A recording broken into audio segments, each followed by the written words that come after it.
अस्सलामुअलैकुम दोस्तों, मेरा नाम है असीम शफकत और आप देख रहे हैं हंसे डेली।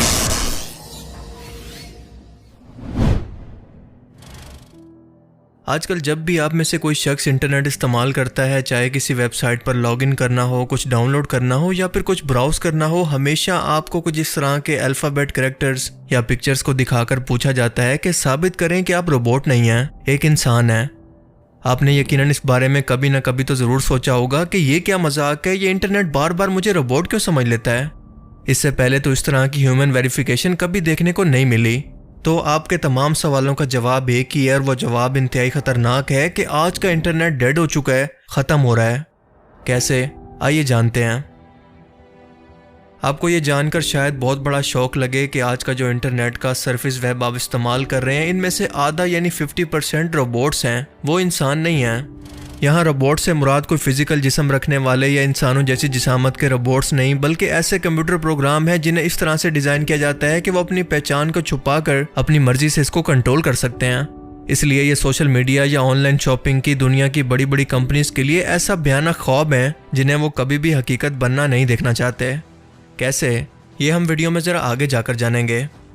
हो सकता है कि आज सोशल मीडिया पर आप किसी भी शख्स से कमेंट सेक्शन के अंदर बात कर रहे हो, इसे फ्रेंड के तौर पर ऐड कर रहे हो, इसे फॉलो करते हो, वो असल में कोई इंसान ही नहीं बल्कि कोई रोबोट हो। जी हाँ, ये सच है, क्योंकि सोशल मीडिया ट्रैफिक आज ऐसे रोबोट से मुसलसल बढ़ती जा रही है। इंटरनेट या सोशल मीडिया ट्रैफिक का मतलब है कि इसको इस्तेमाल करने वाले यूज़र या असली इंसान, या यूं कहें कि ऑनलाइन कंपनीज के लिए कस्टमर जो कि इनकी प्रोडक्ट्स को ख़रीदते हैं या इनके एड्स देखते हैं जिससे ये कंपनीज प्रॉफिट कमाती हैं। 50% का मतलब है कि आज इस इंटरनेट को रोबोट्स ने मुकम्मल तौर पर कंट्रोल कर लिया है और इसे डेड इंटरनेट थ्योरी कहते हैं। हकीकत यह है कि इंसानों ने ही सबसे पहले इन बोट्स को या फिर इंटरनेट प्रोग्राम्स को बनाया ताकि ये इनका बढ़ता हुआ बिजनेस संभाल सकें। मिसाल के तौर पर आप जब भी किसी कंपनी के कस्टमर सपोर्ट से रब्ता करने की कोशिश करें तो सबसे पहले कोई रोबोट ही आपके सवालों का जवाब देगा और इसके बाद अगर इसको ज़रूरी लगा तो आपको असली इंसान की मदद दी जाती है।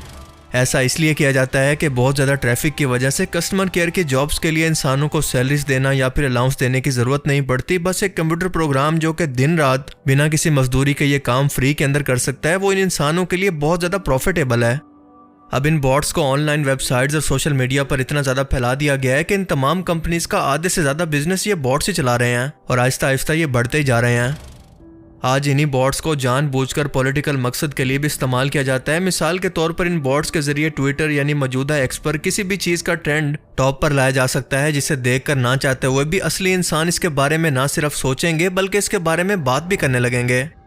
फेसबुक, यूट्यूब और ऑनलाइन वेबसाइट्स पर वही चीज़ सबसे ज़्यादा असल इंसानों को दिखाई जाएगी जिसे ये बॉट्स जाकर मुसलसल सर्च कर रहे होंगे। इसी तरह से एक पूरा पॉलिटिकल बयानिया बनाकर अवाम की सोच को बदला जा सकता है और सिर्फ कुछ ही कंप्यूटर प्रोग्राम की मदद से आज के टाइम के अंदर ये सब कुछ हासिल करना मुमकिन है। सोशल मीडिया कंपनीज मसलन फेसबुक, ट्विटर, इंस्टाग्राम, यूट्यूब और वेबसाइट्स, इन सब की कमाई ऑनलाइन एड्स चलाकर होती है और अक्सर इन कंपनीज पर यह इल्ज़ाम लगता रहता है कि ये जानबूझकर ये एड्स अपने बॉट्स को दिखाती हैं, ना कि रियल इंसानों को। जबकि इसके बाद कंपनीज को ये डाटा दिखाती हैं कि देखो आपके ऐड को इतने लाखों या करोड़ों लोगों को हमने दिखाया, लिहाजा हमारी इसके मुताबिक ये पेमेंट बनती है। अब इसी चीज़ को लेकर ऑनलाइन एडवर्टाइजमेंट करवाने वाली कंपनीज जो कि अपनी प्रोडक्ट्स की ऐड चलवाना चाहती हैं, वो ये शर्त रख रही हैं कि हमें रियल ट्रैफिक की ज़रूरत है और आप हमें साबित करें कि हमारी एडवर्टाइजमेंट को देखने वाले लोग असली इंसान थे, ना कि कोई रोबोट्स।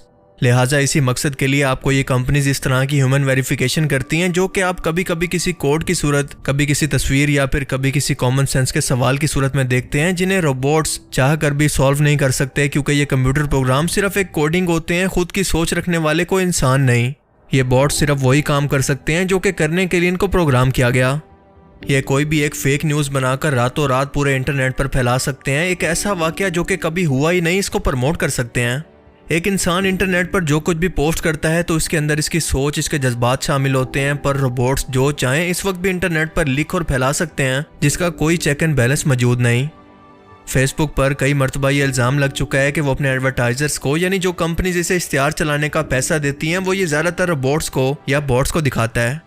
खुद फेसबुक भी इस बात का इकरार करता है कि जो रीच हम आपको बताते हैं कि आपका ये ऐड इतने लोगों तक जाएगा, हम कभी क्लेम नहीं करते कि वो सब के सब देखने वाले इंसान होंगे, यानी ये सब इंसान नहीं होंगे, इसके अंदर बॉट्स भी शामिल होंगे। यानी ये आपको एक एक्सपेक्टेड रीच देते हैं, ना कि रियल। अगर फेसबुक इन बॉट्स अकाउंट को डिलीट कर दे तो इसकी इनकम के अंदर तकरीबन 20% तक कमी हो सकती है और कोई भी कंपनी ये रिस्क कभी नहीं लेना चाहेगी कि उसकी इनकम के अंदर 1% भी कमी हो। सो गंदा है पर धंधा है। 2013 के अंदर यूट्यूब पर भी इतने ज़्यादा बॉट्स हो गए थे कि इसके एल्गोरिदम को डिटेक्ट करना मुश्किल हो गया था कि असली इंसान कौन है और रोबोट्स कौन से हैं। आखिरकार आहिस्ता आहिस्ता न्यू अपडेट्स के जरिए इन बॉट्स की शनाख्त को कंफर्म करके इन्हें ख़त्म कर दिया गया, जो कि अभी तक मुकम्मल तौर पर इंटरनेट से और यूट्यूब से ख़त्म नहीं हुए। इंटरनेट पर आपका कुछ भी सिक्योर नहीं है। ये कंपनीज असल में इंसानों का डाटा चोरी करके इसे आगे बेचती हैं। इन इंसानों की हर एक हरकत पर नज़र रखती हैं। मिसाल के तौर पर फेसबुक की मिसाल ले लें। एक अमेरिकन डिफेंस एजेंसी है जिसका नाम है डारपा, यानी defence advanced research project agency. ये अमेरिकन मिलिट्री के डिफेंस के लिए जदीद किस्म के इंस्ट्रूमेंट बनाता है, मिसाल के तौर पर नए नए जासूसी आलात और मिलिट्री डिफेंस के लिए नए नए हथियारों को बनाना। ये एक नए प्रोजेक्ट पर काम कर रहे थे जिसका नाम था लॉन्ग लाइफ। इस प्रोजेक्ट के अंदर ये तमाम अमेरिकन लोगों का एक डेटाबेस बना रहे थे कि इन अमेरिकन का पर्सनल डाटा, ये लोग कहाँ पर जाते हैं, क्या करते हैं, क्या खरीदते हैं, किससे मिलते हैं, क्या शॉपिंग करते हैं, कहाँ पर ट्रैवल करते हैं, इनके ताल्लुकात और इंटरेस्ट किन लोगों के साथ हैं, वगैरह वगैरह। अमेरिका में इस प्रोजेक्ट को लेकर काफ़ी एहतजाज हुआ कि ये इंसानी हकूक़ की खिलाफ वर्जी है, ये लोगों को गुलाम बनाना है, ये सब कुछ इनकी मर्जी के बगैर हो रहा है, लिहाजा इसको फ़ौरन से बंद होना चाहिए। लिहाजा 4 फरवरी 2004 के अंदर ये प्रोजेक्ट बंद कर दिया गया और इत्तफाक देखें कि 2004 के अंदर ही उसी दिन यानी 4 फरवरी को ही फेसबुक को लॉन्च किया गया, जहां पर डारपा के अंदर काम करने वाले एम्प्लॉयज जाकर फेसबुक के अंदर काम करने लगते हैं। अब आपको यकीनन पूरी कहानी समझ में आ रही होगी कि फेसबुक को बार बार लोगों का डाटा चोरी करने पर बार बार कोर्ट के अंदर अपने ऊपर लोगों के डाटा चोरी करने के इल्ज़ामात की सफाइयाँ क्यों देनी पड़ती हैं। इंटरनेट पर आप जो कुछ भी देखते हैं वो सच नहीं होता। यहाँ पर जानबूझकर बॉट्स को बिठाया गया है जो कि लगातार आपको ऐसा कंटेंट दिखाते हैं जो कि आपको मोबाइल फ़ोन या कंप्यूटर स्क्रीन पर बांध कर रखे। आप ज़्यादा से ज़्यादा वक्त यहाँ पर बर्बाद करें, क्योंकि ये कंपनीज आपको ज़्यादा से ज़्यादा एडवर्टाइजमेंट दिखाकर आपका कीमती वक्त बर्बाद करेंगी और इससे खूब अरबों डॉलर का मुनाफा कमाएंगी। इसीलिए तरह तरह की पॉलिटिकल, मजहबी या स्कैंडल की न्यूज़ को जानबूझकर सोशल मीडिया और वेबसाइट पर ये रिपोर्ट्स प्रमोट करते हैं ताकि आपकी ज़्यादा से ज़्यादा तवज्जो को हासिल कर सकें। सो जब भी कोई आप ऐसी खबर सुने फ़ौरन से इस पर रिएक्ट मत करें, अपने दिमाग का इस्तेमाल करें और फिर कोई राय कायम करें, क्योंकि आज के इंटरनेट पर कुछ भी सिक्योर नहीं है। बाकी आप इस बारे में क्या सोचते हैं, अपनी कीमती राय का इज़हार कमेंट सेक्शन में ज़रूर करें। अब मैं मिलूँगा आपसे एक ऐसी ही नई इंटरेस्टिंग वीडियो में। तब तक के लिए अपना बहुत सा ख्याल रखिएगा। Thanks for watching this video. अल्लाह हाफिज़।